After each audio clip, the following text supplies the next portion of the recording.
আমাদের মনে আছে ওই 3, 4, 5 আগস্টে আমাদের আমির সাহেব, সিনিয়র নায়েব আমির সাহেব কিভাবে মার্চ টু গণভবনের ঘোষণা দিয়েছিলেন। আনুপাতিক হারে নির্বাচনের দাবিতে আজকে বোধহয় কয়েকটি দল ব্যতীত সব দলই কিন্তু এই মঞ্চে ইতিমধ্যে হাজির হয়ে এই সংখ্যানুপাতিক নির্বাচনের পক্ষে তাদের দলীয় সমর্থন ব্যক্ত করেছে। আমরা পরিষ্কারভাবেই সংস্কার কমিশনকে বলতে চাই, সমাবেশ শুধু একটা দলের দেখেছেন, সবেমাত্র শুরু হয়েছে। ইসলামী আন্দোলন আজকে করেছে, 19 তারিখ জামাত করবে, তারপরে গণ অধিকার পরিষদ করবে। রাষ্ট্র সংস্কার এবং জন আকাঙ্ক্ষার বাস্তবায়নে সমস্ত রাজনৈতিক দলগুলো জনসমাবেশের মাধ্যমে এই সরকারকে তাদের সমর্থন দেখিয়ে দেবে। তাই আমরা বলতে চাই, কোন দু একটি দলের উপরে ভিত্তি করে দু একটি দলের কথায় সংস্কারের নকশায় পরিবর্তন আনা যাবে না। 2024 সালের ছাত্র জনতার অভ্যুত্থানের আমার সহযোদ্ধারা, আপনারা কেমন আছেন? আমার সামনে আজ এই ইসলামী আন্দোলন বাংলাদেশের মহাসমাবেশে যে লক্ষ ছাত্র জনতার উপস্থিতি, তারাই ছিল আমাদের জুলাই অভ্যুত্থানের অন্যতম সহযোদ্ধা।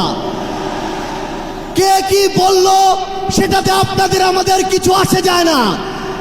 আমরা যতক্ষণ জুলাই অভ্যুত্থানের ওই স্পিরিটে নিজেদের বুকে ধারণ করে শহীদের যে আত্মত্যাগ, জুলাইয়ের যোদ্ধাদের যে রক্ত দেওয়া, সেগুলোকে আমরা যতক্ষণ ধারণ করে সামনের দিকে এগিয়ে চলবো, ততক্ষণ কারো প্রপাগান্ডা আমাদের কিছু আসে যায় না। ততক্ষণ ওই বিদেশি এজেন্টদের চক্রান্তে আমাদের কিছু আসে যায় না। আমাদের মনে আছে ওই 3, 4, 5 আগস্টে আমাদের আমির সাহেব, সিনিয়র নায়েব আমির সাহেব কিভাবে মার্চ টু গণভবনের ঘোষণা দিয়েছিলেন। আমরা স্পষ্ট করে আপনাদেরকে একটা কথা বলি, এই 24 পরবর্তী বাংলাদেশে আমরা যারা অভ্যুত্থানের সহযোদ্ধা ছিলাম, আমরা যদি ঐক্যবদ্ধ থাকি, আগামীর বাংলাদেশে আর কোনো ফ্যাসিস্ট কোনো নামে কোনো ব্যক্তিকে সামনে রেখে কোনো দলকে সামনে রেখে এই বাংলাদেশে দাঁড়াতে পারবে না। আজকে যখন আমি আসছিলাম, রাস্তার আশেপাশের প্রত্যেকটি মোড়ে আমার ইসলামী আন্দোলন বাংলাদেশের সহযোদ্ধারা ট্রাফিকিং এর কাজ করছে।